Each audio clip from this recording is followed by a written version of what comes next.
Olá, boa noite a todos e todos que estão acompanhando a gente aqui para mais um bate-papo aqui na página do PSTU Nacional.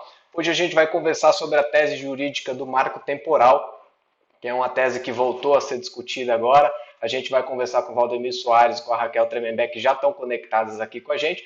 Mas antes da gente começar a nossa conversa, eu vou passar aqueles recados, vocês aproveitam para chamar as pessoas para vir assistir essa live, compartilhar ela no Facebook, nos grupos, nas listas de WhatsApp e etc. Ok? O PSTU também está nas outras redes sociais. Já apareceu os links aí, eu vou pôr de novo. A gente está no Twitter, a gente está no Instagram, está no YouTube, tem o número de WhatsApp também, que está fixado aí no primeiro comentário. Se você está acompanhando a live e não conhece o partido, quer conhecer, mande uma mensagem nesse número que a gente entra em contato com você, ok? Essa live está sendo retransmitida também no nosso canal no YouTube. É importante todo mundo se inscrever lá, marcar para receber as notificações e não perder nenhum dos nossos vídeos, das lives que a gente tem feito. Elas estão todas lá organizadas numa playlist. Você pode voltar lá, assistir e compartilhar ela.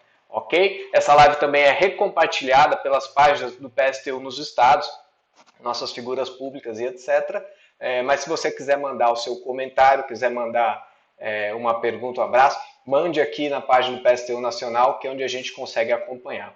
Ok? Eu vou pôr então os nossos convidados na tela, vou apresentar eles e a gente começa então o nosso debate. Boa noite, Valdemir. Boa noite, Raquel. Tudo bem com vocês? Boa noite, Merito. Boa noite. Bom, para quem não conhece, o Valdemir Soares Júnior é advogado, atua aí na defesa de movimentos do campo, dos povos originários, é do setorial de povos. Qual é o nome? Eu fiquei sabendo agora que mudou de nome. Povos Povos tradicionais e camponeses da e CSP camponeses da Conluta. CSP com Lutas. Entrou aí na divulgação como setorial do campo, que era como chamava, mas esse é o nome, a luta continua a mesma, ok? Esse é o Valdemir, ao lado dele está a Raquel Tremembé, que já esteve aqui com a gente também, fazendo outras discussões, é liderança do povo Tremembé lá no Maranhão, vai contar um pouco para a gente do que está acontecendo por lá, ok? Gente, a gente já está aqui com o pessoal de Belém, São Paulo, Rio de Janeiro, Rio Grande do Sul, Piauí, Bragança, no Pará, está aí também. Pessoal que for chegando. Coletivo dos Artistas Socialistas está mandando um abraço aí também. Pessoal que for chegando vai pondo nos comentários e a gente vai mencionando. Ok? Gente, para a gente começar então, de fato, o nosso debate, voltou agora para discussão a tese jurídica do marco temporal, está para ser votado, se eu não me engano, dia 28, né, vinculado a uma demarcação de terra do povo Xokleng, lá em Santa Catarina. Né, essa tese volta a ser discutida, já apareceu antes, volta a ser agora. É uma tese que coloca um risco muito grande para a demarcação de terra no país. Né, começou lá em 2009 com Raposa Serra do Sol, mas que volta agora com força, muito apoiado pelos ruralistas e etc. Valdemir, explica para a gente o que é esse chamado marco temporal, o que é essa tese jurídica, o que ela coloca para a discussão de demarcação de terras indígenas no Brasil. Bom, boa noite, né? Quero agradecer o convite aí para discutir esse tema, né? É um tema muito importante para a questão fundiária brasileira, né? Então, assim, talvez o tema mais importante dos últimos anos de discussão, o julgamento mais importante que a gente pode ter aí, talvez, eu arrisco a dizer, desde 88. Né? Então, por que? Porque a bancada ruralista vem se fortalecendo e eles criaram essa tese a partir de 2019, a partir de 2009, com a discussão da Raposa Serra do Sol, né, em Roraima, que eles levantam o seguinte argumento, que os indígenas só teriam direito às terras para a demarcação do seu território se nela eles estivessem ocupando em 5 de outubro de 1988. E por que 5 de outubro de 1988? É a data da promulgação da Constituição. Né? Então, se eles estivessem nessa terra, né, no território, reivindicando esse território nessa data, eles teriam direito a esse território. Se eles não estivessem, não. Então, eles abandonam, com essa tese, todo o histórico de expulsão dos territórios dos indígenas. né? E por que eles, e como eles fazem essa argumentação? É porque no artigo 231 da Constituição, ele tem um verbo, né, que é o seguinte, que os indígenas teriam direito a terras tradicionalmente que ocupam tradicionalmente. Então, esse verbo, ocupam, é a base dessa teoria, né? Eles entendem defendem a partir dos seus interesses que a partir desse verbo é aquilo que a Constituição reconhece, né? E existe uma outra tese, que é a tese do indigenato, que é a que tem as decisões até agora, majoritária não, 100% das decisões são nesse sentido, que defende que o direito indígena é a partir daquilo que eles reivindicam como território, né, independente de estar ocupando ou não. Essa tese é a tese que vem sendo decidido, né? As decisões estão sendo tomadas a partir dessa tese, né, que é particularmente também a tese que eu defendo, né, independente de estar no território, mas se existe a reivindicação que aquele território é indígena, ele deve ser reconhecido. E nesse momento, o que o STF faz? Como existem esses vários conflitos em diversas ações judiciais, ele usou uma ferramenta que a Suprema Corte tem, chamada repercussão geral. O que é essa repercussão geral? O que ele decidir a partir desse julgamento do dia 28 vai descer para as instâncias inferiores, né? Então, seria para pacificar as discussões nas demais instâncias, né? Nas instâncias inferiores. Então, é isso que vai ser discutido. O que eles vão entender, vão fazer o seguinte, eles vão ajustar judicialmente, né, o entendimento do artigo 231 da Constituição. A partir dessa decisão deles, vai se pacificar todas essas relações judiciais que existem.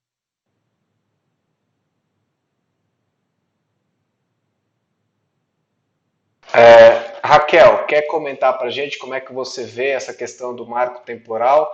Explica para a gente, na verdade, por que isso é uma ameaça, assim? Por que né, tá dando tanta discussão, né? Por que representa um perigo essa tese jurídica? Boa noite a todos, a todas. Mais uma vez, obrigada pelo convite, estar aqui presente mais uma vez. E tá usando esse espaço para levar essas informações, né? Acredito que tem muitos parentes aí conectados e esperando essas informações, porque, infelizmente, é muito difícil, às vezes, ter acesso, né, a esse tipo de informação, e a gente vai tentar falar aqui da forma mais compreensiva possível. Então, como o Valdemir já falou, esse recurso extraordinário, né, ele trata de um questionamento feito pelo Estado de Santa Catarina, né, sobre uma parcela da terra indígena Laclanon, que é do povo Xoclém, né, de Ibirama, em Santa Catarina. E esse recurso, depois de ser apreciado pelo ministro Edson Fachin, ele foi submetido aos demais ministros e caracterizado como sendo de repercussão geral, né, como o Valdemir já falou. Agora, repercussão geral, né, mas, assim, os impactos que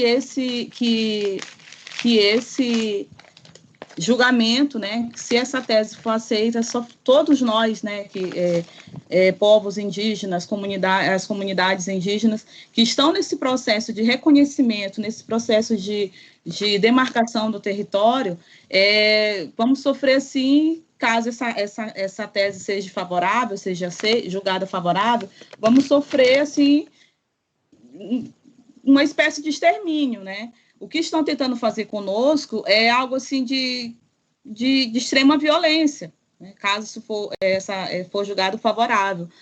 Para nós, será considerado, como eu falei anteriormente, um extermínio. É como se estivesse rasgando a Constituição, né? É algo tão sério, tão absurdo, que fere a nossa existência.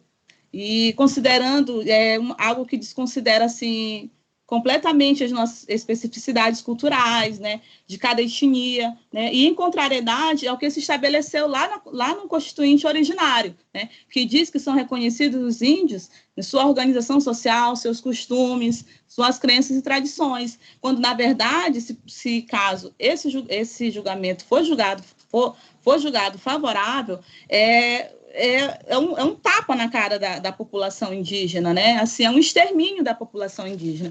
Por isso que a gente faz esse chamado e usa mesmo esses termos, porque a gente não tem mais que abafar nada, é algo que já vem sendo ferido, já vem sendo usurpado há muitos séculos, né? Há muito tempo. Né? Não é só o que está lá na Constituição, não. A gente sofre diariamente com todo tipo de violência, todo tipo de ataques, que são queimadas, são invasões, são mortes, né, que não são notificadas, enfim, né, já chega de tanta invisibilidade, chega de tudo acontecer, né, em relação a violências, a violações, a usurpações, e nada de justo ser feito, né? E se essa tese for julgada, né, favorável, rasgará não somente a Constituição, mas silenciará toda uma história de luta, né, de resistência de diversos povos, manchando não somente a história brasileira, mas a Constituição. Então, é algo muito sério, que a gente faz esse chamado, leva essa conscientização da sociedade em geral, né, e para fazer chegar aos ministros, para que não cometam esse absurdo. Mas esperamos, confiantes, apesar desse período, né, em que estamos vivenciando, né, de exacerbadas crises social, política, econômica, ambiental e sanitária, que pode se constituir também num tempo propício para o Supremo Tribunal Federal fazer com que ele atue com coragem, discernimento e justiça, e que isso não seja feito, porque chega de tanta violência, chega de tanta invisibilidade. E é nessa perspectiva que nós pedimos aos ministros que inviabilizem qualquer tese que não leve em conta os direitos originários da terra. Né? A gente já está cansado disso.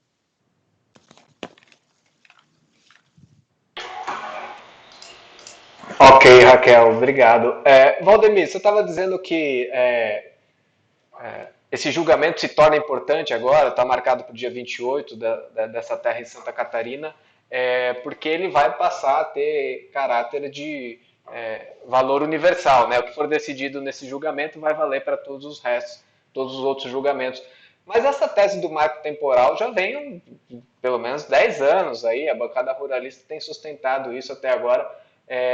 Até então essa tese não foi aplicada com esse caráter que você está dizendo, de valer para outros julgamentos. Por que agora, nesse momento, decidiram que não, agora vai ter um julgamento de valor universal, vinculante? Por que agora?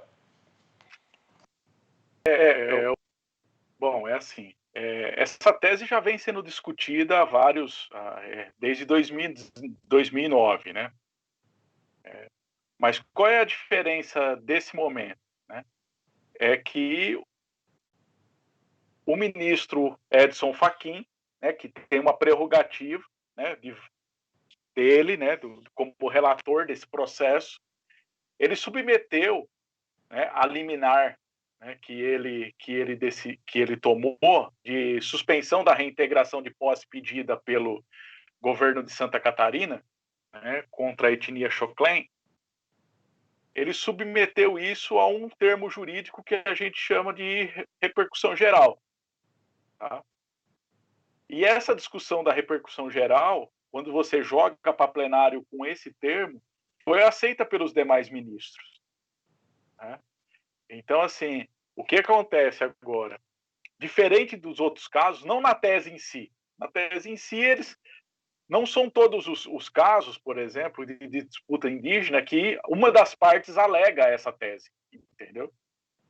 Então, assim, tem outros problemas que existem. Nesse momento, essa discussão, o Fachin teve a coragem, né, de chamar essa responsabilidade, né, porque é o seguinte, justamente por conta da violência que está acontecendo embaixo nas disputas territoriais, né? Um fato muito importante que no meu entendimento, levou o Fachin a fazer isso, né, é a própria eleição de Bolsonaro. Né? Porque o Bolsonaro, ele, né, de um modo ou de outro, ele dá um salvo-conduto para que ruralista extermine os povos indígenas. Né? E qual é a forma do STF conseguir pacificar algumas coisas? A partir daquilo que tem pendências para eles julgarem. Então, o Fachin, primeiro, não se tem reintegração de terra indígena no momento da pandemia. Né? Isso aí já valeu para todos os processos que têm envolvimento de disputa de terra indígena. Né? Então, todas as reintegrações no Brasil que estavam envolvendo terras indígenas foram suspensas. Tá? E aí o que acontece? O outro posicionamento dele, não, nós vamos discutir o marco temporal. Nós vamos discutir porque essa ação discutiu o marco temporal. Né? Essa ação discutiu o marco temporal. Então, o que ele faz? Então, nós vamos discutir isso e vamos discutir como repercussão geral. Então, isso ele já tomou. Tomou essa decisão aí, que foi uma decisão corajosa, mas ela vem atrelada ao histórico do momento, à questão conjuntural de momento. Né? Teve uma outra discussão, né, e aí relatada pelo ministro Barroso, que foi a ADPF, né, Ação de Descumprimento de Preceito Constitucional, que a 709, se eu não me engano, que foi uma outra decisão importante nesse momento de pandemia, que as duas acabam se comunicando, é que o governo não tinha nenhuma ação para conter a pandemia nas aldeias indígenas. Então, Barroso também puxa essa discussão para proteger os povos indígenas. Então, assim, essas duas ações que caminham no STF, que caminham ainda no STF, vem muito pela questão conjuntural. Né? Vem muito pela questão conjuntural. Nós temos um aumento de assassinato dos povos de lideranças indígenas no Brasil. Né? Nós temos um aumento de invasões de terras indígenas, da exploração ilegal de madeiras em terras indígenas, da exploração da mineração em terras indígenas, né? Da grilagem em terras indígenas, né? Justamente por conta dessa questão desse salvo-conduto do Bolsonaro. Né? Teve uma reportagem, se não me engano, inclusive feita pelo Fantástico, da Rede Globo, onde uma pessoa fala assim, nós já estamos ocupando a terra porque Bolsonaro já vai legalizar. Então, assim, tem uma questão conjuntural muito forte que fez o Fachin tomar essa decisão. Nós precisamos... O que nós podemos fazer pelo STF? Pelo STF, pelo Judiciário, a gente pode eliminar parte dos problemas aí na disputa territorial. Então, ele chamou essa decisão. Agora, nós temos um outro problema. Né? Como está a correlação de forças no STF para essa discussão? Porque é uma decisão que toma fim a um ponto. Tá? Então, assim, é o momento das organizações sociais avançarem pelas livros para sentir como que está esse peso. Né? E num momento muito ruim, né, para essa discussão com os ministros, porque é um momento de pandemia. O STF não está funcionando, funciona de forma remota. Então, assim, quando uma discussão parecida que teve tempos atrás, em 2017, que foi com relação à questão quilombola, a temática quilombola, se eu não me engano, a DIN 3289, teve a possibilidade de se fazer o corpo a corpo. Né? As comunidades quilombolas, inclusive, ficaram na entrada do STF e, quando os ministros chegavam, faziam a interpelação deles para discutir o tema. Muitos deles receberam as comunidades de forma muito tranquila, inclusive para fazer debates e aí entenderem. Eu acho que seria um momento, se não tivesse a pandemia, inclusive de chamar audiência pública para as comunidades indígenas opinarem.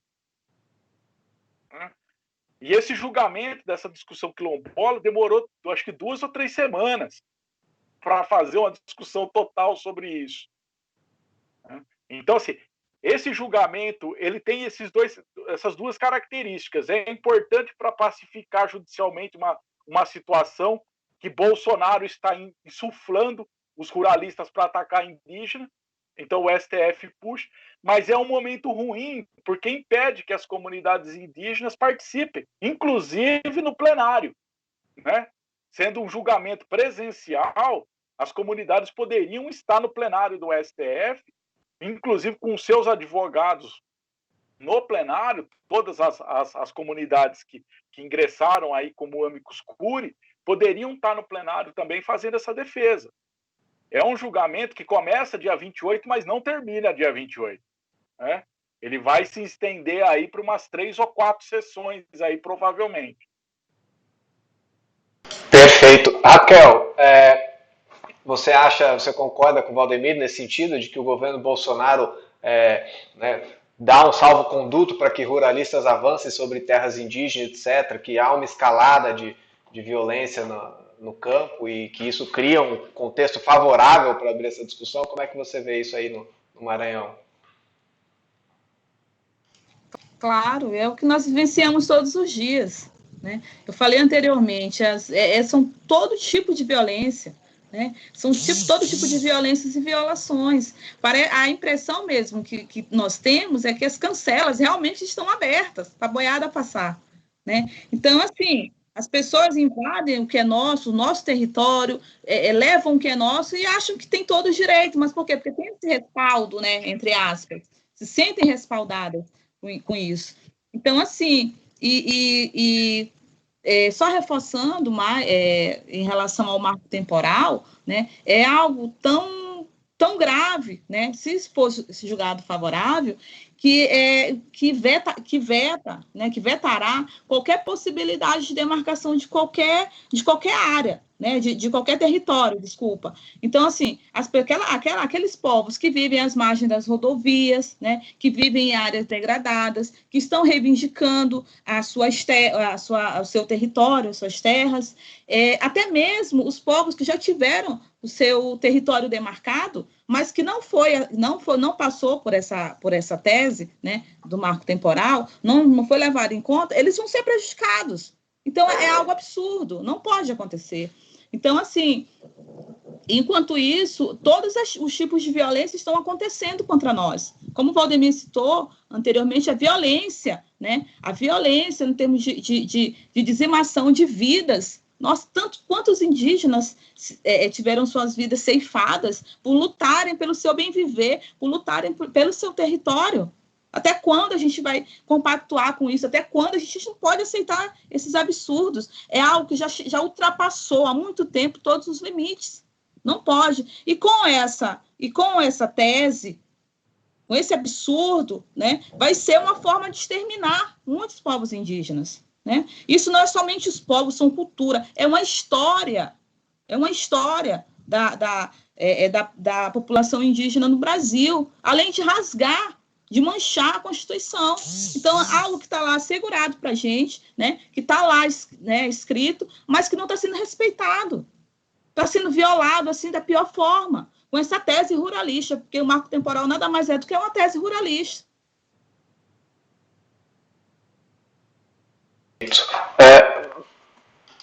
Meu microfone estava desligado. Valdemir, você estava dizendo sobre, né, o fato do governo Bolsonaro dar salvo-conduto a isso, mas eu entendo a situação do governo Bolsonaro, etc., mas eu estava lendo algumas matérias. Em 2017 teve um parecer da AGU, né, sobre o caso Raposa Serra do Sol, que já colocava isso como uma repercussão geral, né, reconhecia o julgamento da Raposa Serra do Sol como um caso de repercussão geral, que foi assinado pelo governo Temer, né, esse parecer da AGU. Você acha que isso também tem alguma coisa a ver, por exemplo, com crise econômica? Porque se vem de outros governos, eu entendo que o governo Bolsonaro piore a situação, né? Mas isso já tem pelo menos 10 anos. Né? Como é que você vê isso, né? Essa relação com o momento que a gente vive, para além da questão do governo? Você acha que tem a ver também com o problema de exportação de commodities, de agronegócio, crise econômica, etc.? Olha, eu acho que tem total ligação né? Se a gente entender que o único setor econômico brasileiro, né, não só brasileiro, mas mundial, que teve um avanço e se manteve economicamente positivo durante a pandemia foi o agronegócio, a movimentação dele também se faz, né, não só na esfera judicial, como na esfera parlamentar. Tá? Então, o que acontece? O agronegócio ele se movimenta de uma forma, agora, de uma forma muito orgânica dentro das esferas do governo. Né? Isso não é de agora. Né? Eu tenho uma discussão que eu faço que é o seguinte, o agronegócio parte para dentro do governo em janeiro de 2003. E por que janeiro de 2003? Não que o agronegócio não existia, essa terminologia não existia. Existia. Mas participando das esferas governamentais, claramente, ele começa a partir de janeiro de 2003, quando o Lula faz a nomeação de uma figura chamada Roberto Rodrigues, que era o expoente, né, do agronegócio, do agrobusiness, né, no Brasil. E de lá para cá, o agronegócio tem cadeira cativa dentro do governo. Né? Nós vamos lá de Roberto Rodrigues a Tereza Cristina. Tá? E o agronegócio vem se consolidando, né, na participação econômica. Hoje nós estamos falando que o agronegócio representa 33% da economia. Tá? Então, o que acontece? Se a gente entender que o agronegócio é commodities, né, ou seja, não é alimentação direta, né, não é alimentação direta, entendeu? São grãos, proteína animal, né, e matriz energética, por exemplo, que nem a plantação de monocultura de eucalipto, isso é o agronegócio. Tá? Nós vamos entender também que o agronegócio precisa de grandes extensões de terra e de terra plana. Né? Por isso que nós vamos ver que o maior índice de violência contra indígenas ou contra quilombolas e camponeses é no Planalto Central brasileiro, ou seja, Goiás, Mato Grosso, Tocantins, parte do Maranhão, né? Parte do Maranhão, né? Parte de Roraima, é a região plana que o Brasil tem, ou também nós podemos chamar naquela região, naquela macro região que agora o governo Lula, o governo Dilma a partir de 2014 chamou de Matopiba. Essa é a região violenta, essa é a região plana, que é a região que é a expansão das fronteiras agrícolas. Tá? Essa é a região de conflito. O agronegócio ele precisa dessa região. As demais regiões que também têm violência vai ser pela extração de madeira ilegal. Né? A extração de madeira ilegal e principalmente de madeira nobre. Agora, essa região é a região que interessa o agronegócio. Né? Então, assim, a partir de você fazer demarcações de terras indígenas, ou criação de assentamentos, ou titulação de terra, você cria fronteiras que o agronegócio não vai poder avançar. E como nós temos o entendimento que o capitalismo é um sistema econômico imediatista, ou seja, ele não prevê, não se importa com o futuro, ele precisa do lucro agora, ele vai querer avançar. Então, se ele tem um lucro aqui, um determinado lucro aqui, nesse momento ele vai querer aumentar o seu lucro independente do que acontece. Então ele vai querer avançar, e ele vai avançar através dessas fronteiras agrícolas, vai querer avançar para essas fronteiras agrícolas. Então ele vai atacar terras indígenas, ele vai atacar titulação terras quilombolas, assentamentos e unidades de conservação. Se a gente fizer um paralelo com as ações tomadas pelo Ricardo Salles, nós vamos entender realmente como que as coisas estão funcionando dentro do governo Bolsonaro. O que ele está fazendo? Sucateando os órgãos de fiscalização, ICMBio e IBAMA, e flexibilizando todas as regras ambientais que atuam exatamente nessas unidades de conservação e de proteção ambiental. Por quê? Porque o agronegócio vai ter uma passada boiada, né? Como ele mesmo disse. Então, é toda uma situação, é uma engenharia feita pelo agronegócio, principalmente feita pela Frente Parlamentar, né, da Agropecuária, a FPA, dentro com a articulação do governo. Tá? O que o Fachin faz? O Fachin, percebendo isso um posicionamento bem particular, ele traz isso aí para a responsabilidade dele. Ó, peraí, nós vamos discutir isso aqui, porque se ele tirar a questão dos conflitos, pelo menos por território, ele começar a pacificar, como a gente diz isso no judiciário, ele tira um dos pontos que tensiona a violência no campo, que é esse. Ah, isso vai garantir a demarcação de terras indígenas? Não, não vai. Não vai. Porque a demarcação é um ato do Poder Executivo. Demarca quem tem a caneta na mão. Né? Boa parte dessa discussão que nós temos hoje é um passivo de governos anteriores. Né? De governos anteriores. No momento em que o governo Lula, por exemplo, da Frente Popular, poderia ter avançado nessa questão das demarcações de terra, porque tinham maioria no Congresso, a economia estava crescendo, o Brasil estava se despontando aí como sétima, sexta economia do mundo, né? E tinha toda uma correlação para se fazer isso, não fez. E por que não fez? Ah, porque não tinha dinheiro para fazer os estudos, para fazer desapropriação. Não tinha dinheiro porque o agronegócio já estava dentro do governo. E o agronegócio já sabia as terras que eles precisavam. Né? Só para você ter uma ideia, Romerito e Raquel, o agronegócio ele tem uma equipe de antropólogos para discutir todas as terras indígenas que tem no Brasil. Eles têm... Exatamente. O cara que foi preso. Exatamente. Ele é o que coordena. Então, assim, todas as discussões que envolvem o agronegócio, eles apresentam contralaudos contra a FUNAI, contra as decisões da FUNAI. Então, assim, o agronegócio ele vem se organizando, principalmente depois de 2003, né, que ele começa a estar dentro do governo, começa a discutir as questões econômicas, o Brasil começa a consolidar essa participação do agronegócio, ele vem se estruturando. E o governo Lula, da Frente Popular, Lula e Dilma, né, aceitou esse tipo de movimentação. E a situação vai tensionando. Vai sempre...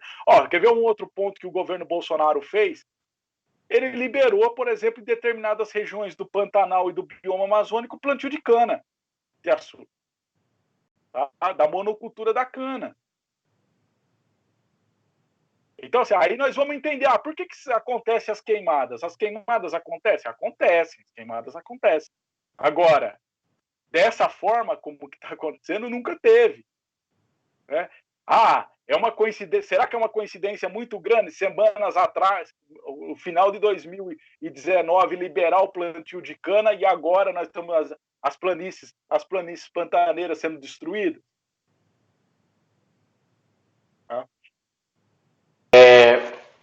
Deixa eu passar então a palavra para a Raquel, Valdemir. Deixa eu só lembrar uma coisa, você falou que o agronegócio entra no governo em 2003, tem um caso emblemático que é o assassinato do cacique Marcos Veron em 2003, lá no Mato Grosso do Sul, né, que acontece nesse momento também que você estava dizendo que o agronegócio entra no governo. Deixa eu só aproveitar para mencionar mais um pessoal que está acompanhando a gente aqui. Pessoal de Fortaleza, do Piauí, Belford Roxo está aí, Araraquara, São Carlos também está acompanhando a live. O pessoal vai chegando aí, vai entrando no meio do debate, a gente vai mencionando, deixa aí nos comentários. Raquel, eu estava dando uma olhada, né, para preparar a live de hoje, eu estava lendo algumas coisas e, de fato, o agronegócio muito bem articulado nesse sentido de fazer campanha, né, a favor da tese do marco temporal. Eu encontrei muito material da bancada ruralista, né, do agronegócio, defendendo essa tese. Né? E eu vou reproduzir um argumento aqui, obviamente que eu não concordo, mas eu vou reproduzir porque eu queria ouvir a sua opinião a respeito disso. Eles dizem o seguinte, olha, a tese do marco temporal diz que, né, podem ser demarcadas as terras que estavam ocupadas no dia 5 de outubro de 88, com a promulgação da Constituição de 88, e que se não for assim, se puderem ser reivindicadas terras que um dia foram ocupadas, né, se você der essa margem, na prática os povos indígenas podem reivindicar o território inteiro do Brasil, né? Eles vão dizer, olha, eles podem reivindicar a praia de Copacabana porque um dia eles estiveram lá e etc, 500 anos atrás, né? Então tem que ter um marco, é a defesa que eles fazem, ó, tem que ter um limite para isso, senão vira, né? Não tem segurança jurídica. Como é que você vê esse tipo de argumento, né? Porque parece um pouco descabido, né, dizer que vão reivindicar a praia de Copacabana, mas como você responderia isso?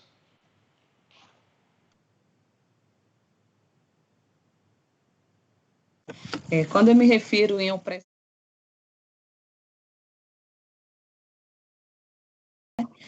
são também umas formas de violência, né, contra nós, porque assim, é algo assim que eles fantasiam, eles colocam assim de uma maneira tão absurda, como aquela velha frase que diz, tem muita terra para os índios, né, só que aí não sabem, não procuram se informar, né, na verdade até sabem, né, e na verdade e vetam às vezes principalmente os fatos históricos, né, que a gente já se passou e que e até hoje, no século XXI, ainda está sendo vivenciado, que é justamente essas usurpações de terras, né, as grilagens, as invasões, a especulação imobiliária, né, e aí fazem esse tipo de comentários sem levar em conta, né, o que está lá na Constituição, né, o que a Constituição garante aos indígenas, né, a demarcação das suas terras como direito originário e imprescritível, né, que assegura os direitos aos indígenas, os direitos que foram constituídos a partir de um reconhecimento, né, de uma garantia, de uma legitimidade, né, que antecede a colonização, e, portanto, esses mesmos direitos valem para sempre, devem valer para sempre, né? Eles não devem se perder, não viram poeira. Então, esses tipos de comentários são uma forma de violência também, são uma forma de violentar os nossos direitos, né? É uma forma opressora, né? Que é reproduzida por um opressor que está aí no poder. Então, assim, a gente tem que tomar cuidado e deve realmente conhecer a nossa história, o nosso processo de luta, né? O processo de luta indígena que não começou em 1988. Então, é um processo histórico, né? E que em pleno século XXI a gente vivencia diariamente. Então, essas formas opressivas, essas formas violentas, a gente tem que, né, que vetar, devem ser barradas, devem ser vetadas até para não serem mais propagadas, porque a gente já vem, né, de tantos processos de violência, né, enfim. Então, eu acho assim, mais uma forma opressora de propagar o ódio. Raquel, e como é que está a situação das terras tremembés aí no Maranhão? Como é que é essa discussão para reivindicar uma terra que porventura não tivesse ocupado em 5 de outubro de 88, como é que é isso? Como é que é o processo de demarcação de terra? Como é que é a discussão? E como é que está a terra dos Tremembés aí no Maranhão? As terras, no plural. Nós estamos, o nosso território em 74 mil hectares, né? Mas a gente sabe que é uma área mais extensa, né? A gente sofre com essa questão da especulação imobiliária, né? As outras formas de invasões, e tem várias empresas já que estão se apropriando, estão chegando cada vez mais, enfim, nós estamos numa área bem pequena, né, espremida, e mesmo assim nunca parou as violências, nunca pararam as violências. Então, assim, o nosso processo de demarcação, ele assim, a gente está reivindicando no dia 28, ao dia 30, nós fizemos um ato, né, reivindicando o GT, que é o Grupo Técnico de Trabalho, que dá continuidade a esse processo, né, de demarcação. Né? Dá continuidade por quê? Porque a gente já passou por alguns processos e o GT ele vem para dar essa continuidade a esse processo de demarcação. Mas aí tá agora o marco temporal, né, que vem como uma forma de vetar também, caso for julgado favorável. Então, assim, assim como as terras Tremembé, tem outros territórios, outras etnias que estão lutando também por mais esse direito, né, que que esse direito seja permanecido, né? Que seja respeitado, na verdade. Então, assim, e a gente espera, né, que nada disso aconteça, que esse julgamento não seja favorável. Então, assim, é mais uma forma da gente... E a gente segue lutando, né? Mais uma forma da gente tentar barrar mais essa violência aí que estão querendo fazer contra nós. Como se não bastasse.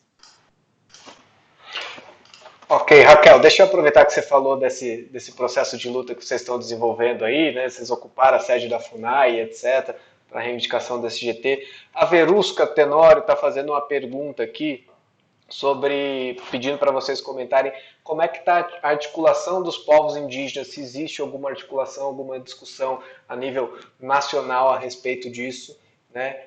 E como é que estão outras organizações nesse processo também, né? Aqui a gente fala, né, a live com o pessoal do PSTU, mas como é que estão os outros partidos, a CUT, o PT, PSOL e etc., nesse processo? Existe uma discussão, uma articulação para debater a resistência contra esse marco temporal?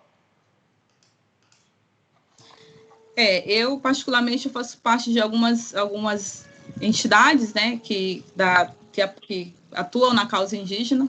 Por ser indígena também, faço essa articulação, e a gente está fazendo um chamado, né? A gente está fazendo um chamado e pede esse espaço também para estar propagando, né? Através de atos, de compartilhamentos, né, de alguns vídeos, porque o que a gente pede é isso, que esse ecoar, né, de socorro, vamos dizer assim, para que esse absurdo não seja aceito, que se propague, né, que chegue a quem de fato tem que chegar, que são os ministros, né, que respeite a Constituição, que a gente não começou não começou em 1988, né? Os povos indígenas têm uma história, uma vasta história. Conheçam a nossa história, conheçam principalmente o nosso histórico de luta, né? Então, assim, conheçam e respeitem, né? Principalmente o que está lá assegurado na Constituição, os nossos direitos constitucionais e originários. Então, a gente está fazendo alguns atos políticos, né? Inclusive já tem algumas entidades que estão apoiando também, a própria APIB também está se manifestando, e é isso. E a gente pede também para a sociedade em geral que primeiramente conheça, né? Saiba a gravidade que é essa tese, né? Esse marco temporal, e que nos apoie, né? Conheça, que apoie a nossa luta, que conheça, enfim, e que propague, mas que propague esse lado positivo, não propague né, esse ódio, essa falta de informação que está acontecendo por aí. Chega. Perfeito. Valdemir, vou passar a pergunta para você, então, sobre a resistência e articulação. Queria que você comentasse, obviamente, sobre a discussão na CSP com Luta, sobre a luta contra esse marco temporal, comentasse sobre articulações com outras organizações também, PT, PSOL, CUT, MST, etc. O João Bosco está perguntando também sobre os técnicos do INCRA, da FUNAI e do IBAMA, se você tem alguma notícia sobre a posição deles em relação a isso. E eu acrescentaria ainda uma última organização, que é a OAB, né? Se existe alguma discussão na OAB sobre isso, uma articulação de advogados, etc. Como é que está a situação da luta contra o marco temporal? Bom, eu acho que é uma pergunta bem importante também, que é como estão se movimentando as entidades, né? Começar pela a CSP com Lutas, né? A CSP com Lutas lançou hoje, inclusive, um programa emergencial aí para essa crise. Né? Dentro desse programa, a gente já discute a demarcação de terras, né? O nosso posicionamento. Nós somos favorável à ampla demarcação de terras, de todas as terras reivindicadas. Tá? Então, a gente já rompe com o marco temporal. Né? Talvez seja a primeira entidade que lance um programa realmente que busca essa demarcação ampla e restrita de todos os territórios reivindicados, inclusive por quilombola. Né? No 4º Congresso da Conlutas, nós também lançamos as nossas teses, né, as teses do campo, a nossa tese do campo, que já colocava, né, como norte para a entidade, né, inclusive algumas terras que nós entendíamos que deveriam ser destinadas para indígenas, quilombolas e camponeses, né, inclusive terras que teoricamente por lei deviam ser destinadas, né, como terras, por exemplo, provenientes do tráfico de drogas, né, como terras provenientes, por exemplo, de corrupção, né. Nós temos várias terras que são penhoradas, aí tem restrição por conta de corrupção, por tráfico de drogas e crimes ambientais, e lá no Congresso, lá no 4º Congresso, a gente já defendia que essas terras já deveriam ser destinadas para demarcação quando elas fossem reivindicadas para titulação e para a reforma agrária. A Conlutas dá esse passo adiante, né? E é um passo de vanguarda aí na questão da organização.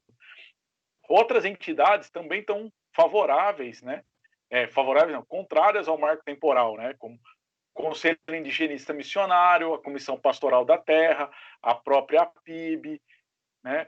A CUT é contra, o partidos, o PT é contra, o PSOL é contra, o nosso próprio PSTU é contra, né? O PCdoB também é contra, né? Eu acho que Rede é contra, PDT é contra, vários partidos aí que se colocam ou no campo da esquerda ou no campo progressista e até centro são contra esse posicionamento, né? São contra. Quem é a favor desse posicionamento do marco temporal são os partidos de direita ou de ultradireita. Nós vamos falar PSL, DEM, né? E aí alguns aí Novo e por aí vai. Né? Esses partidos aí que tomaram força principalmente a partir de 2017. Né? Partidos novos, como Avante, esses partidos se posicionam a favor do marco temporal. Tá? Os demais boa parte dos demais são contrários, né? Principalmente esses de esquerda ou de centro-esquerda. Tá? E assim, essas organizações elas estão se movimentando, né? No meu posicionamento, ainda muito tímidos, muito tímida essa movimentação, né? Pela gravidade do assunto, né? Pela gravidade do assunto. Eu acho que deveria ter uma movimentação bem mais contundente, né? Eu sei, a gente vive um momento de pandemia muito difícil, mas assim, eu acho que deveria ter uma movimentação mais contundente com relação ao assunto, movimentações presenciais, né? Presenciais, claro que respeitando todos os protocolos necessários para a segurança, mas os Tremembé precisaram ocupar a FUNAI, porque senão a documentação não saía, né? Então, assim, se a gente entender que a luta indígena necessariamente ela é atrelada pelo território, né? Para o indígena, ele tem necessariamente a sua ligação com o território. Eu acho que a luta precisava ser mais contundente nesse sentido. Eu vejo pouca essa movimentação. É mais uma movimentação superestrutural. É importante? É importante. Né? Pressiona? Pressiona. Mas é uma situação muito grave. Né? É uma situação muito grave. É um risco que não se poderia correr nesse momento. Né? Precisaria estar presencial com os parlamentares, fazendo a discussão, chamando reunião com ministros, né? Tentando fazer uma discussão presencial, mesmo que seja negada, mas era necessário ter um grupo fazendo esse corpo a corpo com eles para sentir até onde vai isso, né?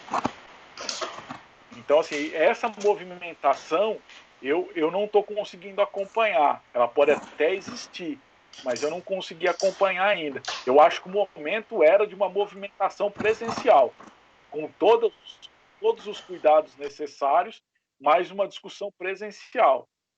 Perfeito. E a OAB, tem alguma coisa a respeito disso? Tem alguma discussão?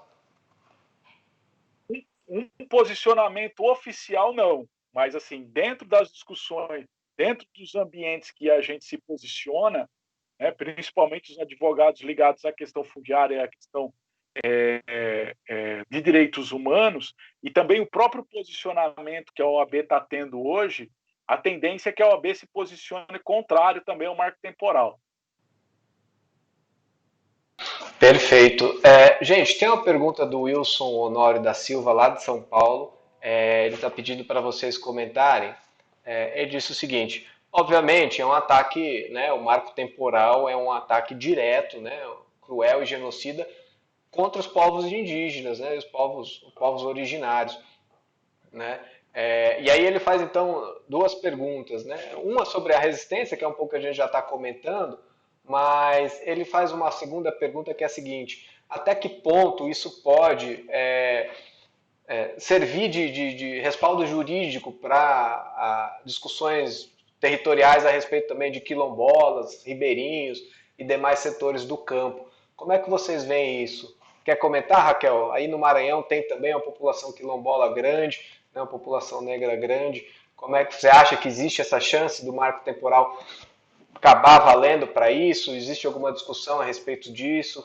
Esses outros setores do campo estão também nessa articulação ou ainda é uma ideia um pouco longe? Olha, bastidores sobre isso.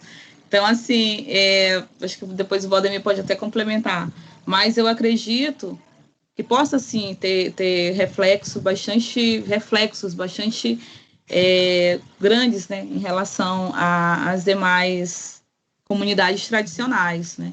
Porque logo essa tese, ela vem assim de uma maneira tão avassaladora, né, que a gente sabe que é uma forma, mais uma forma opressora de retirar os direitos, né? Então, os direitos indígenas que já está lá assegurados na Constituição, e por que não os outros direitos, né? Por que não as outras comunidades tradicionais, as comunidades tradicionais também? Então, assim, eu acho que é uma preocupação muito grande, todos nós, inclusive as comunidades, os camponeses, os povos tradicionais, em geral, a gente tem que ter essa preocupação, sim, e tem que estar atento. Eu acredito que esse seja um momento de unificação, né? Que a gente tem que realmente estar junto, estar unindo essas forças e estar fazendo ecoar mas ecoar para bem longe mais essa violência que estão querendo fazer contra nós, né? E os nossos direitos. Chega de tanta usurpação. Então, eu acredito que isso possa refletir também, né? Ser refletido nas demais comunidades tradicionais. Valdemir, você já comentou um pouco sobre os quilombolas, etc., mas desenvolve um pouco mais para a gente. Você acha que existe chance dessa tese do marco temporal, de alguma maneira, contribuir para outras disputas de terra ligadas a outros setores do campo, ribeirinhos, quilombolas e etc.? Olha, eu acho que os impactos políticos eles vão acontecer em todas as discussões de território que envolvem o Brasil. Ele vai impactar na discussão da reforma agrária, vai impactar na discussão da titulação de terras, vai impactar na criação de reservas extrativistas, vai impactar aí nas comunidades ribeirinhas. Tecnicamente nem tanto, né? Porque assim são legislações diferentes, mas politicamente é uma vitória muito grande do agronegócio. Né? É uma vitória muito grande do agronegócio que vai atingir o centro, né? O centro jurídico, né? Que hoje a gente consegue, de uma determinada forma ou não, avançar em algumas discussões. Né? Mas assim, você muda completamente a conjuntura a partir dessa decisão. Então, assim, ela é muito impactante, da mesma forma que foi impactante a decisão de 2009 de Raposa Serra do Sol. Né?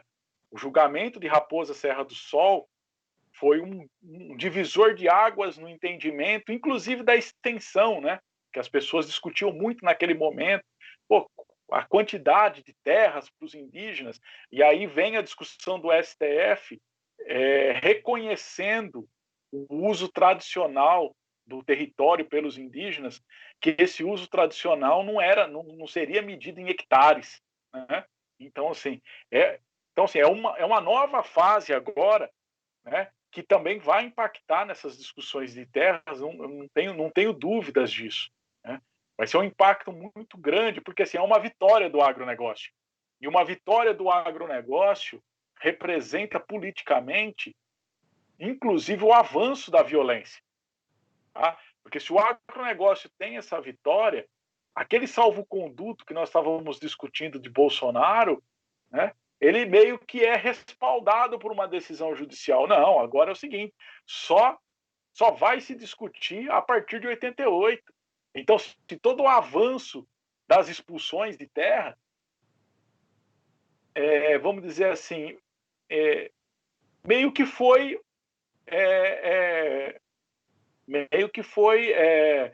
aprovado pelo STF. Entendeu? Toda a expulsão de terra que aconteceu até 88, o STF veio e disse o seguinte: não, está correto. Correto.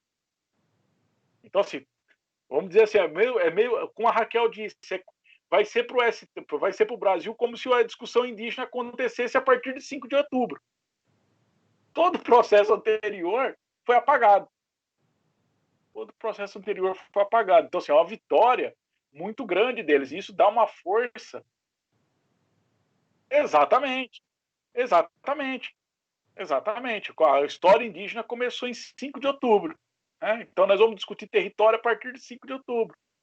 Então, os massacres que aconteceram, as expulsões, a dispersão das etnias pelo Brasil, porque assim, as etnias foram dispersas pelo Brasil para sobreviver. Os indígenas precisaram se locomover no Brasil, dos seus territórios, para sobrevivência, né? Por conta de ataques, principalmente na região amazônica. Né? Principalmente na região amazônica. Muitas etnias precisaram sair das suas regiões por conta do avanço dos madeireiros. E isso foi muito forte na década de 70, principalmente, quando os militares diziam que a Amazônia era um vazio demográfico. Que, na verdade, eles precisavam levar os sulistas para lá, para dentro da Amazônia. Até se criou o INCRA, né, na época, né, que era o Instituto de Colonização, ou seja, levou todo o agronegócio para dentro da Amazônia para expulsar os indígenas. Então, esses indígenas, eles não estão reivindicando o território que eles tradicionalmente ocupavam naquele momento, porque eles foram expulsos pelo agronegócio, pelo embrião do agronegócio, né? Pelo embrião do agronegócio, inclusive por políticas governamentais. Porque por essa política governamental de colonização, expulsou diversas etnias dos seus territórios tradicionais. Expulsou etnias e também concentrou algumas etnias que tiveram que buscar o seu próprio isolamento para se manter viva na história. Então, assim, é uma questão muito grave que vai avançar contra outras comunidades. No impacto político vai ser muito grande em outras discussões de terra e território. E lembrando que nós temos um outro problema que vem pela frente, que é o PL, o Projeto de Lei 2633, que a gente chama de Projeto da Grilagem, né? Que é destinar terras federais, regularizar terras federais para grilagem de terras que são griladas hoje, terras federais que são griladas, o governo Bolsonaro está tentando regularizar. Tá? Esse é um outro processo de expulsão das etnias, porque madeireiros estão avançando para dentro de terras indígenas, já com essa perspectiva de regularização. É um processo de que, olha, tem a avaliação de que vai ser aprovado, e aí eu já adianto aqui, porque vai ser aprovado ali na frente, e aí fica uma anistia. Exatamente. Perfeito. Gente, eu tô com uma colinha aqui, eu busquei o número de terras demarcadas nos governos aqui, eu vou ler aqui para a gente, né, seguir no debate. O Sarney demarcou, né, oficializou 67 terras indígenas, Collor 112, Itamar 18. Aí o Fernando Henrique homologou 145, Lula 79, Dilma 21, Temer demarcou uma e o Bolsonaro, né, nenhuma, obviamente, nenhuma surpresa nisso. Por que eu busquei esses dados, na verdade? A gente está discutindo aqui o problema do marco temporal, que obviamente é uma coisa que entra na pauta, né? Entra pela janela, vira questão do dia, mas o problema da demarcação de terra indígena vai além do problema da discussão da tese jurídica do marco temporal, e pelos números aqui, as demarcações de terra indígena já vêm diminuindo há alguns governos, bons anos, né? Como é que se explica isso? Né? A FHC fez 145, Lula mais ou menos a metade, Dilma já caiu para 20 e aí não teve mais terra indígena demarcada no país. Né? A gente está aí pelo menos 6 anos sem demarcação de terra. Como é que vocês avaliam isso? Raquel, como se explica essa diminuição? Praticamente acabou a demarcação de terra indígena no país. Comenta pra gente como você vê isso. Acabou a demarcação e aumentou a usurpação. Até respondendo melhor a tua pergunta, né, lá sobre aqueles comentários que acabam sobre Copacabana, né, vão tomar Copacabana, mas só que aí ninguém comenta o que aconteceu lá no passado. Por que esses povos que estão lá nas rodovias, esses povos que vivem nessas áreas degradadas, estão sem os seus territórios, estão sem os seus modos de vida, não estão podendo exercer sua cultura, né? Então, por quê? Porque lá no passado eles tiveram as terras usurpadas, roubadas, descaradamente, né? Então, assim, e esse momento, né, o que eles fizeram, nesse momento que eles fizeram, como forma de sobrevivência, como forma de preservar a vida, tiveram que sair dos seus territórios, né? Porque essa história tem que ser apagada. Essa história ninguém fala, ninguém comenta.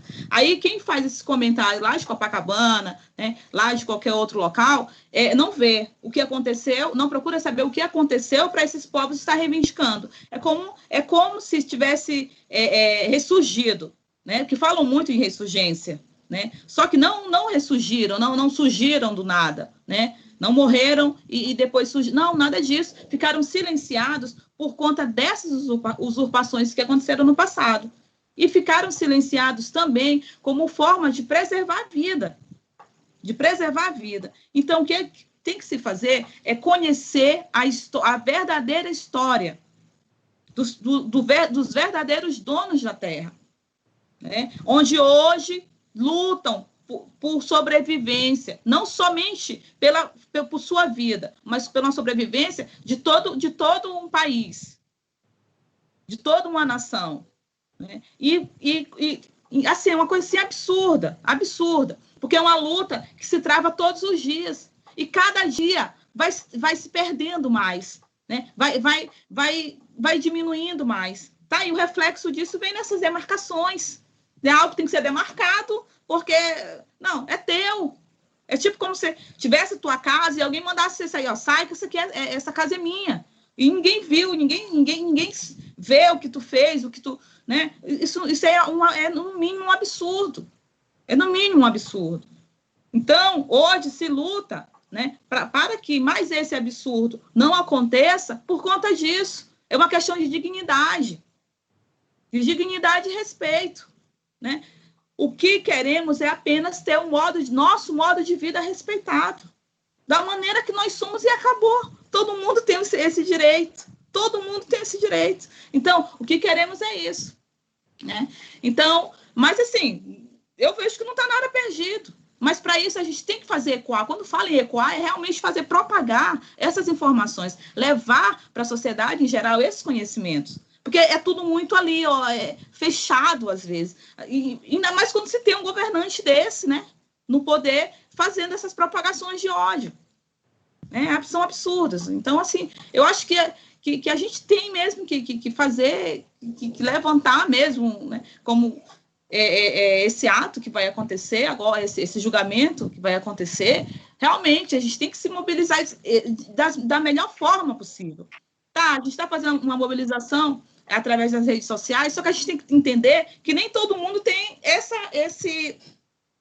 os nossos não tem como fazer essa mobilização. Ou seja, muitos vão ficar de fora. Muitos vão ficar de fora. Mas se a gente tiver como ir lá para fazer essa mobilização presencial, se a gente tivesse como fazer, a gente estava lá. Que eu acredito que surtiria muito mais efeito. Está aí um caso, como o Valdemir citou, foi o nosso. Nós fomos ocupar a FUNAI, estamos na pandemia, porque a opressão nunca parou, ao contrário, na pandemia que aumentou. Invasões, grilagens de terra, usurpações, assim, de todas as maneiras, nunca pararam, né? Nunca pararam. E a gente estava lá, todos os dias. Essa questão de quarentena não existiu para a gente. Por quê? Ou a gente ficava em casa, né, cumprindo a quarentena, ou e deixava o território ser demarcado, um parente ser assassinado. A gente tem que lutar com a própria vida. E isso não começou de 88 para cá. Já são mais de 5 séculos. Para 88 para cá, apagar? Não pode. Não deve. Não, isso não pode acontecer. Como eu falei, é no mínimo absurdo. Perfeito. Meu microfone desligado. Aqui. Valdemir, você acha que essa diminuição de terras que eu levantei os números tem a ver com isso que você estava dizendo, de 2003 a entrada do agronegócio, ou é uma tendência outra que não é essa? Como é que você avalia essa diminuição brusca do número de terras indígenas homologadas no país? Não, eu acho que é uma correlação direta. Eu acho que é uma correlação direta e eu gosto dessa questão dos números, porque eu costumo dizer, Romerito, que os números não mentem, né? Então, assim, você não consegue levar ele para o seu viés político, né? Então, assim, existe um fato, né? O agronegócio, para mim, ele toma assento em 2003, dentro do governo. Dentro do governo. Ele passa a ser governo. Eu até uso uma palavra, né, que eu até brinco às vezes com essa palavra, que hoje nós vivemos um agroestado. Né? Nós não vivemos mais um estado industrial. Né? Quem determina os caminhos da política no Brasil hoje e os caminhos da economia é o agronegócio, e ponto. Esses são os números. Né? Esses são os números. E quando você diz que o agronegócio determina a economia, e você fala de demarcação de terra indígena, você fala de fronteira agrícola. Tá? Onde tem terra indígena, não tem avanço do agronegócio. Né? E um outro segmento da economia muito importante também é o da mineração. Né? E onde você tiver a terra indígena demarcada, também não tem mineração. Tanto é que a outra movimentação do Bolsonaro é a liberação da mineração em terras indígenas. Então, são os dois segmentos que as terras indígenas impactam completamente o seu funcionamento. Né? Funcionamento e lucro. Se esses segmentos, puxados pelo agronegócio, determinam a economia, né? E eles começam a determinar a economia, principalmente a partir de 2003, né? Que eles estão dentro do governo, os números estão no mesmo sentido. Né? Os números estão no mesmo sentido. E eu vou fazer uma outra discussão. Parte das terras que o Lula fez assentamento, quem tinha começado os processos de assentamento era o Fernando Henrique. Tá? Era o Fernando Henrique. Dilma assentou menos que Collor de Mello. Então, assim, tem outros números que a gente poderia avançar em outra discussão, em outro momento, mas, assim, existe uma falácia da Frente Popular nessa questão territorial. Né? E isso é muito ruim, porque, assim, desacreditou os movimentos. Se hoje nós estamos nessa situação, né, e o Bolsonaro avança contra os movimentos, foi por conta de toda a desarticulação que aconteceu nos anos da Frente Popular. E aí eu queria responder uma pergunta que ficou anteriormente. A situação só não é pior no momento, porque assim, a gente tem muitos funcionários do IBAMA, do ICMBio, da FUNAI e do INCRA que são contra essa barbárie que estão sendo propostas. Né?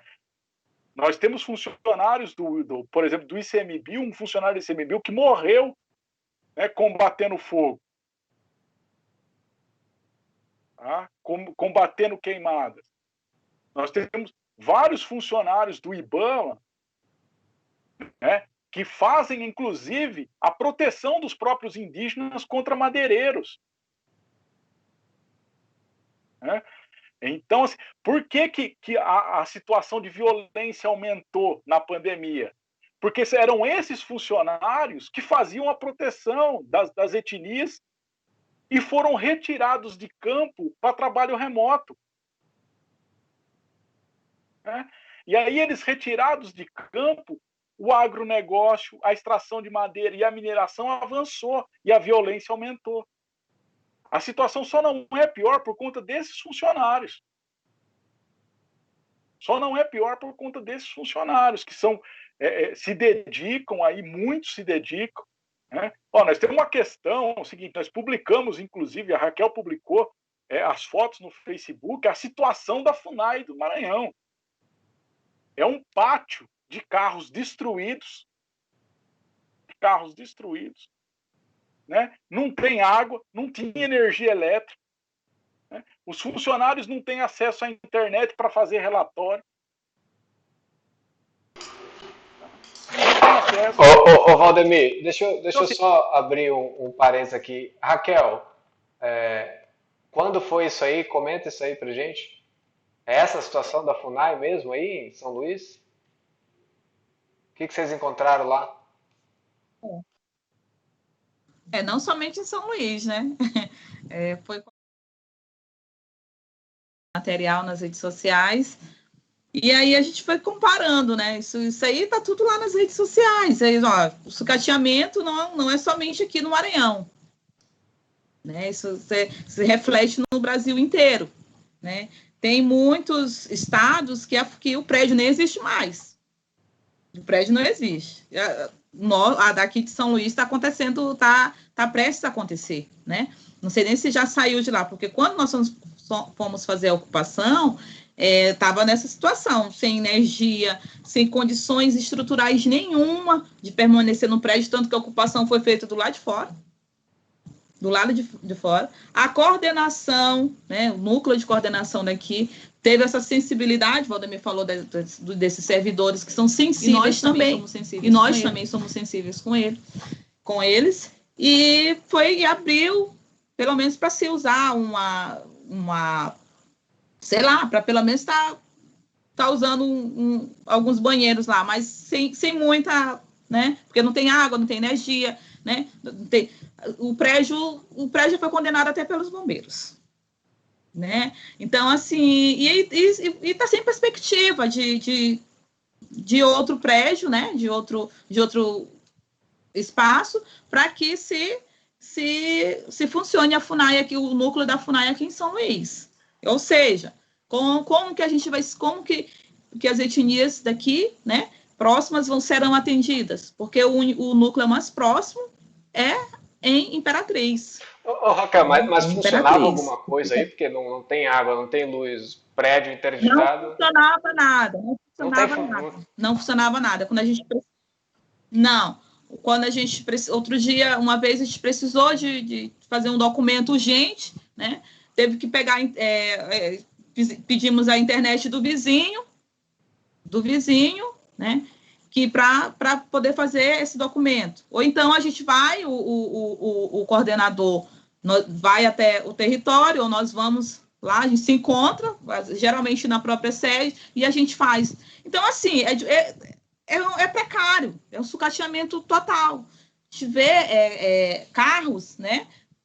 Transporte não tem nenhum tipo de transporte. Ou o funcionário tira, às vezes, do seu bolso, ou então a gente faz alguma notificação, né? Notifica lá para que ele seja reembolsado depois, né? Mas geralmente ele vai, ou a gente também contribui para a ida dele ao território, para estar fazendo esse acompanhamento. Então, por isso que a gente fala muito dessa sensibilidade, os funcionários têm uma boa vontade de trabalhar, de exercer o seu trabalho. Só que as condições são mínimas, já não existe mais. Então, infelizmente, não é um sucateamento que se reflete no país inteiro, né? No país inteiro. Perfeito. Quem viu aí que o Valdemir saiu da tela, ele estava postando lá nos comentários as fotos dessa situação. Então, lá o link, lá, olha, acabou de postar aí, quem quiser ver a situação da FUNAI lá em São Luís. Valdemir, deixa eu emendar uma pergunta, porque você mencionou lá no começo, e eu, na verdade, fiquei curioso para entender um pouco o que é isso. A gente começou a discutir, né, a tese jurídica do marco temporal, você contrapôs essa tese a uma tese que você disse que defende, que é a tese do indigenato. É esse o nome, né? Indigenato, eu não falei errado, não. Explica pra gente o que é essa tese, né? E por que você acha que ela seria mais apropriada para a discussão territorial no Brasil? É porque essa tese, ela sustenta que, primeiro, ela faz o resgate histórico, né, de todo o processo de avanço da ocupação do território brasileiro, né, e todo o processo de expulsão dos indígenas dos seus locais, né, dos seus locais tradicionais, né. Então, ela faz esse resgate. E sustenta assim, que a questão do indígena, a questão da territorialidade indígena, é um direito, né, essencial. Né, então, assim, ela não separa, por exemplo, o indígena do território. Né? Ela entende que o indígena é o território. Né? Para você ter a sua plenitude como indígena, a sua ancestralidade, você tem uma relação direta com o território. Né? Então, os indígenas, mesmo eles expulsos desse território, eles continuam buscando o seu retorno. Eles têm uma ligação direta com a busca fortalecer o seguinte, que independente dele estar ou não nesse território, ele precisa retornar e ele precisa ter o seu espaço, inclusive independente de dimensões. Né? Então, assim, você não pode, por exemplo, confinar o indígena a, por exemplo, 3 ou 4 hectares. Você precisa determinar qual que é o tamanho, né, através dos estudos antropológicos, né, da ocupação tal do indígena, você determina qual é o espaço que ele tinha, está reivindicando, e consegue trazer, por exemplo, as etnias para esse território novamente. Sim, só fazer um comentário. Esse caso do território é o que acontece, por exemplo, em São Paulo com o Jaraguá, né? A TI Jaraguá, que é do tamanho do campo de futebol. É essa terra que eles têm reservada para eles. Um absurdo. Isso. Então, assim, por exemplo, eles estão buscando ampliar isso, eles precisam ampliar, porque você acaba ficando confinado, né? Então, assim, confinar os indígenas é determinar a extinção da etnia. Eles têm uma relação diretamente ligada com o território.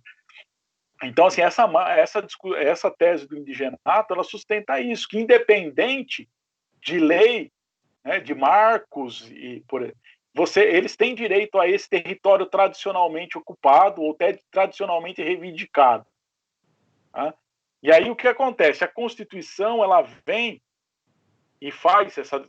Por que a gente fala da Constituição de 88? Porque, na verdade, as outras constituições anteriores, ela não discutia isso de forma muito clara.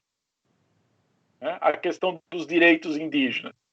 E houve um processo muito grande de luta final da década de 70 e meados da década de 80, antes da Constituinte, inclusive, de reivindicação dos indígenas. E é importante trazer esse movimento, porque assim, ele se chamava Aliança dos Povos da Floresta, né?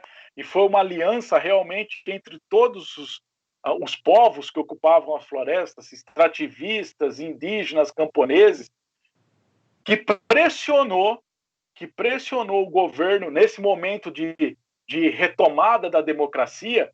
Ele pressionou, não só ajudou no processo, né, de redemocratização, mas que pressionou para que as situações do meio ambiente e dos povos originários e povos tradicionais fossem colocadas na Constituição. E foi uma briga muito dura, que, na verdade, terminou com o assassinato de Chico Mendes. Chico era a principal liderança desses povos da floresta. Então, assim, essa aliança era composta por Chico, era composta por Osmarino, era composta por Dercy Teles, por Ayrton Krenak, Davi Copenaua, Raoni. Era esse grupo que pressionou os constituintes a incluir a questão do artigo 226, que trata da questão ambiental, o artigo 231, que trata da questão indígena, o artigo 186 todos da Constituição, tá, gente? O artigo 186 da Constituição, que trata da reforma agrária. Mas veja só, Romerito e Raquel, a Constituição tem 250 artigos, tá? Reforma agrária, 186. Meio ambiente, 226. E terra indígena, 231, ficaram para o final. Tá? Isso aí é uma questão... Quase que um anexo, né? Entrou ali no rodapé da Constituição.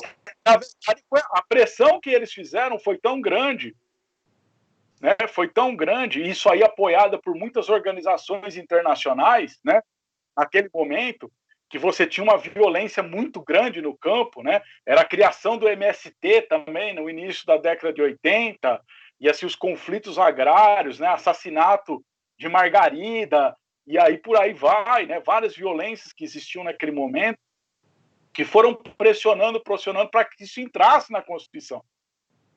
Por exemplo, uma questão que eu defendo muito, a questão indígena,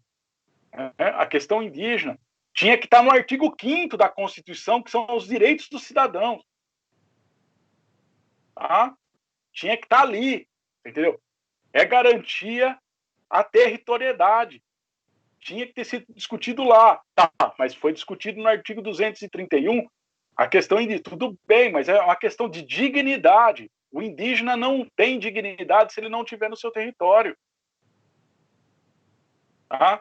Então, se a gente fala de dignidade humana, é artigo 5º. Tá? Mas, assim, foram montando, e, assim, essa dignidade humana a partir da declaração da ONU também, lá de 48, que também não trata da questão indígena. Tá? O que é dignidade humana para a Constituição? É propriedade privada, é direito à propriedade privada. Então, assim, os indígenas foram brigando, os povos da floresta e camponeses foram brigando até que entrou na Constituição. Se não fosse a luta dessa aliança dos povos da floresta, a gente não teria nem isso hoje. Tá? E eu faço um parênteses aqui dizendo o seguinte: nós estamos num momento tão crítico, que para a gente conquistar direito de território por território hoje no Brasil, nós vamos ter que começar a fazer denúncia no exterior para retornar para o Brasil como era na década de 80. Na década de 80, como que os movimentos faziam as denúncias para ter ter uma garantia de dignidade? Eles denunciavam fora, vinha uma pressão externa e fazia o governo cumprir. Nós estamos exatamente no mesmo momento. Nós temos que fazer denúncia fora, Veja a situação do Pantanal. O governo recuou a partir de pressão externa e internacional. A questão indígena é a mesma coisa. Nós vamos ter que começar a levar essa discussão para a ONU, para a OEA, para a comunidade europeia, para que se pressione o governo, porque senão o agronegócio tomou conta tão forte do governo que hoje ele impõe pauta e impõe a discussão. Perfeito. Raquel, de acordo com essa tese, você acha que é por aí? O microfone acho que está desligado.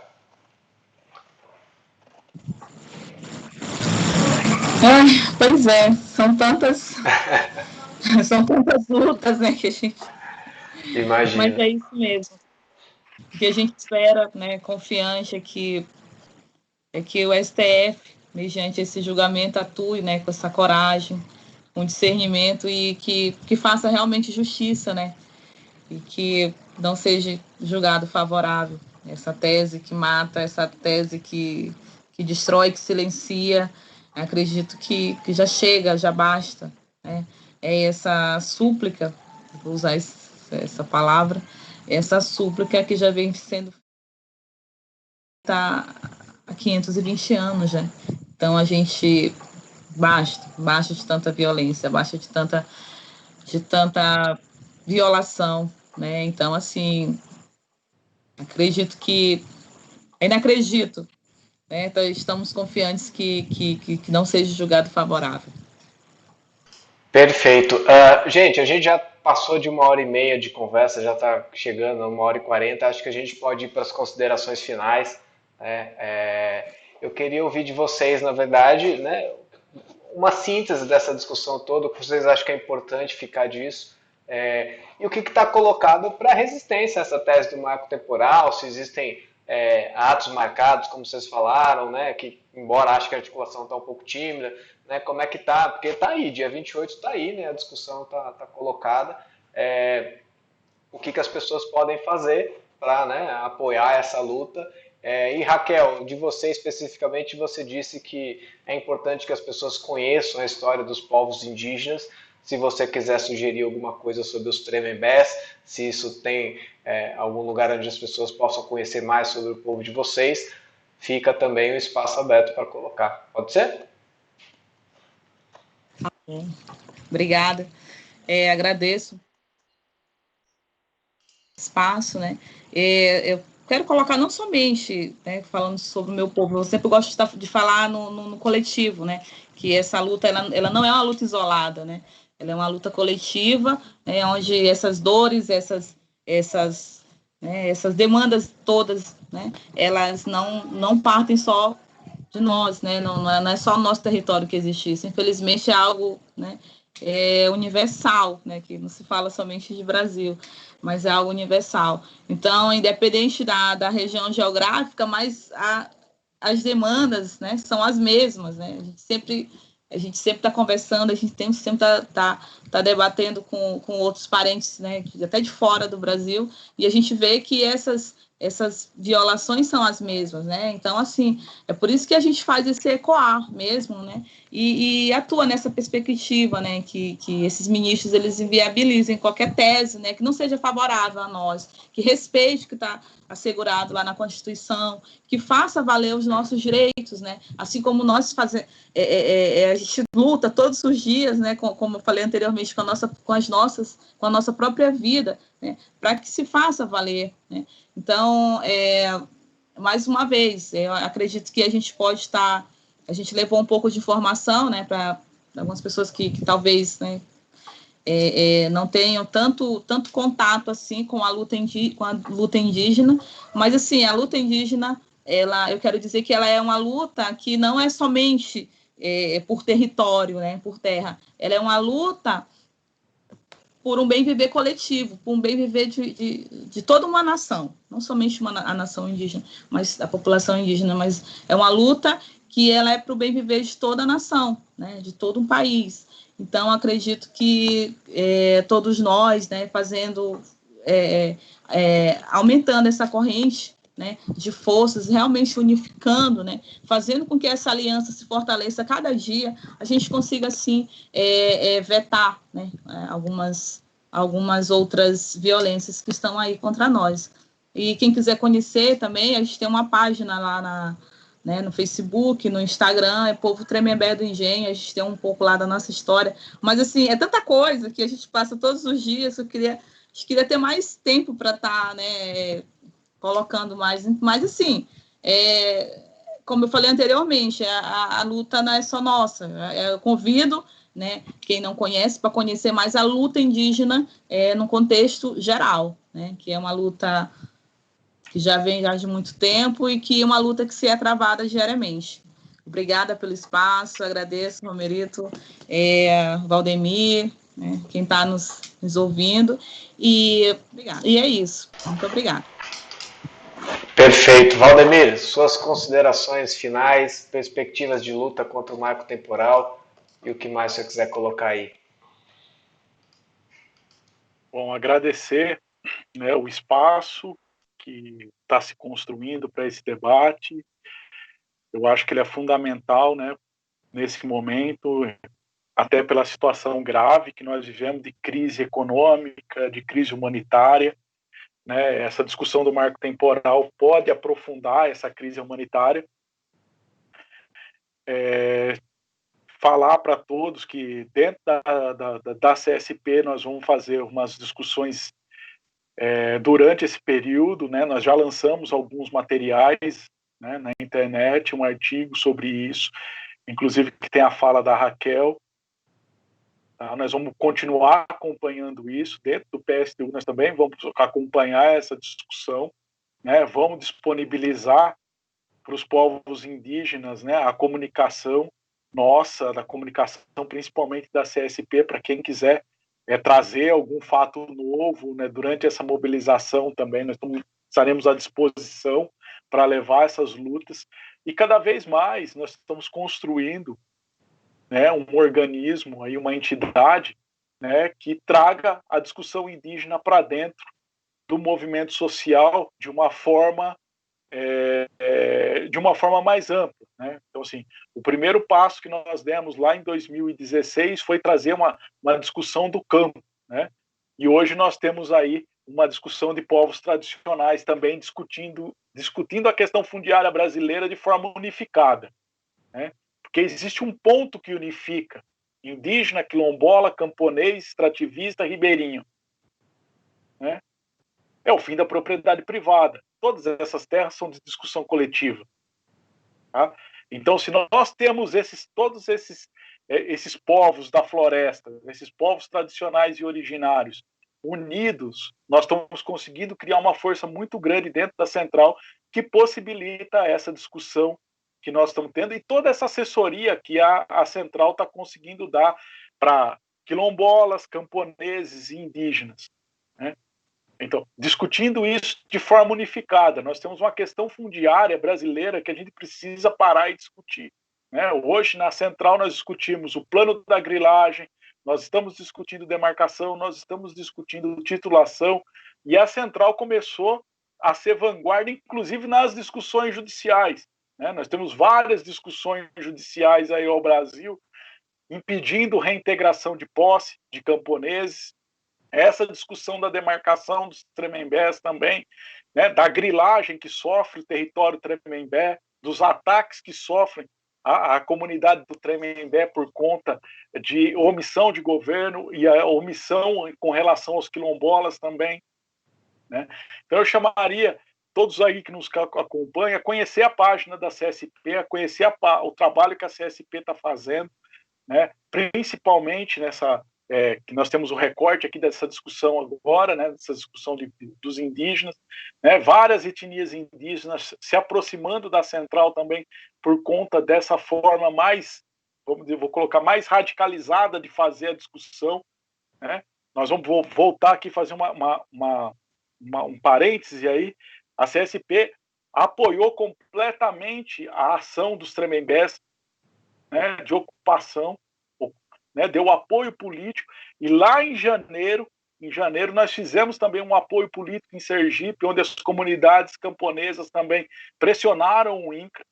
Então, assim, a CSP defende que esses atos, né, essa liberdade política que as etnias, que os camponeses têm para fazer a sua reivindicação, para buscar direitos e, por fim, dizer que buscar direitos não é crime, contra a criminalização dos movimentos, né, contra Jair Bolsonaro e fora Mourão e toda a sua tropa.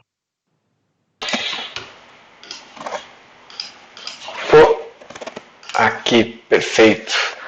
Muito bom, gente. Acho que o debate muito bom o debate. O pessoal gostou, na verdade, tem vários comentários elogiando aqui. Eu acho que é um debate que está colocado na ordem do dia, né? A votação na STF está aí, dia 28. A gente segue acompanhando, publicando notas. Coloquei o link da página do Povo Tremembé aí nos comentários. O pessoal pode acompanhar a página da CSP. a gente vai colocar mais informações aí ao longo do tempo, conforme for chegando a data da votação. Gente, eu acho que no mais, muitos elogios aqui pelo debate. O Antônio Carlos Monteiro fez um elogio também para sua camisa, viu, Valdemiro? Mas esse eu pulei esse comentário, tá? Eu deixei para lá. Quem quiser procura o comentário aí. Beleza? Gente, mas brincadeiras à parte, acho que o debate foi muito bom, um debate importante no momento oportuno. Né? A divulgação acabou saindo um pouco em cima da hora, o que é uma pena, mas o link está disponível, está no YouTube, para o pessoal compartilhar, disparar no WhatsApp, fica aí o convite, né? Pela urgência da questão. Ok? No mais, eu acho que a gente agradece a disponibilidade e a participação de vocês. E agora, um bom descanso, uma boa noite. Ok? Boa noite. Boa noite. Valeu, gente. Obrigada. Tchau. Falou, tchau, tchau. Gente, muito bom o debate, mas a gente vai ficando por aqui já, 1h40 de discussão. Né, fica o convite aí que os nossos convidados colocaram para seguir acompanhando a questão. Essa live está disponível no Facebook, está disponível no YouTube, vocês podem compartilhar à vontade, é um assunto muito importante. Na semana que vem a gente volta a ter discussão, volta a ter uma live no sábado, muito provavelmente pelo tema eleitoral, mas está em aberto ainda, a gente divulga ao longo da semana assim que a gente souber. Ok? Gente, no mais, a gente agradece a participação de todo mundo, né? E a gente volta a se encontrar no final de semana que vem. Ok? Até lá, um abraço.